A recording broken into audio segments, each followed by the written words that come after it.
Hello साथीहरु, नमस्ते सम्पूर्ण साथीहरुलाई। स्वागत छ यो भिडियोमा तपाईहरु सम्पूर्णलाई।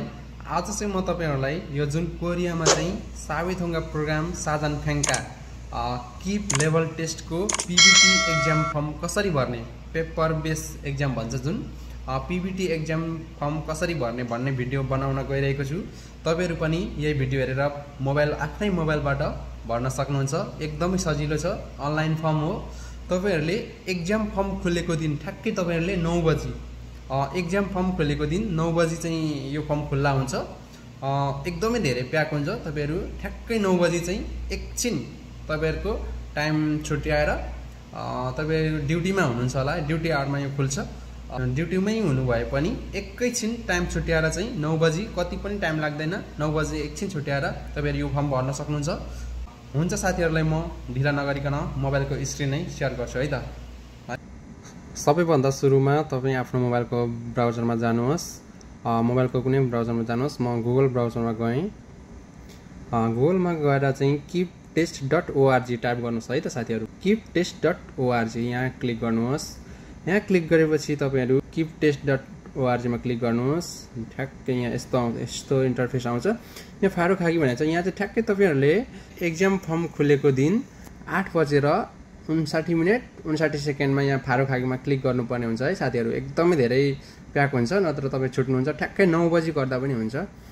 तपाईहरु 8:59 मा यहाँ क्लिक गर्ने। यहाँ क्लिक गर्दा चाहिँ यस्तो खालको इन्टरफेस आउँछ। तपाईहरु देख्न सक्नुहुन्छ छपसोक थेकी जोङि मिनिदा भनेको छ। येसाङ सिगा 9:44 मलाई पर्खिन लागेको छ। तपाईहरु कतिको अगाडि गर्नुहुन्छ, तपाईहरुको कति पछाडी गर्नुहुन्छ, यही अनुसार भर पर्छ। तपाईहरुको अगाडि हेर्न सक्नुहुन्छ।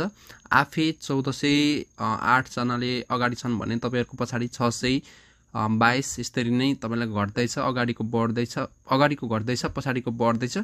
यस्तो नै हुन्छ साथीहरु। तपाईहरु यसरी नै यो पूरा गर्न दिनुपर्छ।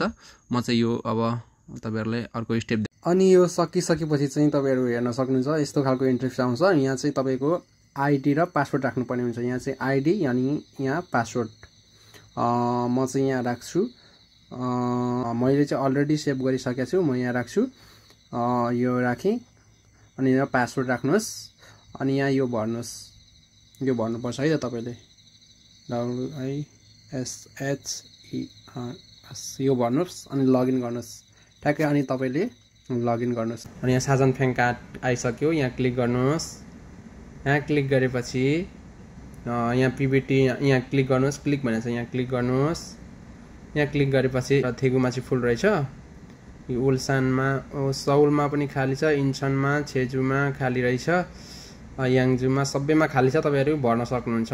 कुनैमा आफ्नो नजिक पर्ने स्थान, आफूलाई नजिक पर्ने स्थान छानेर तपाईहरुले यहाँ पे गर्न सक्नुहुन्छ। यहाँ तपाईहरुले यहाँ लाउनु पर्ने हुन्छ भर्चुअल एकाउन्टमा। अनि तपाईले पे गर्नुपर्छ। पे गरेपछि यहाँ टिक लाउनुहोस् छन्सेमा। अनि यहाँ बैंक छान्न भनेको छ। यहाँ बैंक छान्नुहोस्। यहाँ सबै बैंकहरु अझै छ। तपाईहरु कुन बैंक छान्नुहुन्छ? ल मैले अहिलेको लागि यही एनएस बैंक छाने। अनि यहाँ तपाईको जीमेल आईडी आइहाल्छ। अनि यहाँ थम गर्नुहोस्। थम गरेपछि तपाईको भइसक्यो। ठ्याक्कै तपाईको एक्जाम फर्म यति नै हो। केही गाह्रो छैन, एकदमै सजिलो छ। फ्याङ्गा सिन्छङ छपसुगा वाले थोया सुम्निदा भनेको छ। तपाईको सिन्छङ चाहिँ पुरा भइसक्यो भनेको छ है त साथीहरु। अनि यहाँ तपाईहरुले ठ्याक्कै यो चाहिँ अब यहाँ 38,000 वन बुझाउनु पर्ने हुन्छ। यो 38,000 वन चाहिँ तपाईहरुले ठ्याक्कै एक दिनमा, अब आज मैले फर्म भरे 28 मा फर्म भरे भनेपछि तपाईहरुले यो 7 को 30 23 59 12 जोस आज फर्म भरेको छ भने भोलि बेलुका 12 बजी अगाडि पैसा बुझाउनु पर्छ। आज फर्म भरेको छ भने भोलि बेलुका 12 बजी सम्ममा पैसा बुझाउनु पर्छ। 24 घण्टाको म्याद हुन्छ। तपाईहरुले जहिले पनि बुझाउन सक्नुहुन्छ। यो एकाउन्ट नम्बरमा नाम यही छ नोङया बैंकमा।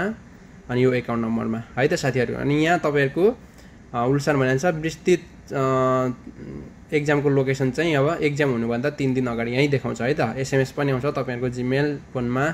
अनि यहाँ पनि आउँछ है त साथीहरु। ल आज मैले चाहिँ फर्म भर्ने सिस्टम सिकाएँ। फाइनली फर्म भरिसकेको छु। यहाँलाई कस्तो लाग्यो सल्लाह सुझाव दिन सक्नुहुन्छ है त साथीहरू। हस् त धन्यवाद। ओके साथीहरू, आजको भिडियो थियो सावेथुङ्गा प्रोग्राम साजनफेङ्का किप लेभल टेस्टको अनलाइन फर्म कसरी भर्ने भन्ने भिडियो थियो। तपाईहरुलाई कस्तो लाग्यो? जस्तो लागे पनि तपाईहरुले सल्लाह सुझाव दिन सक्नुहुन्छ।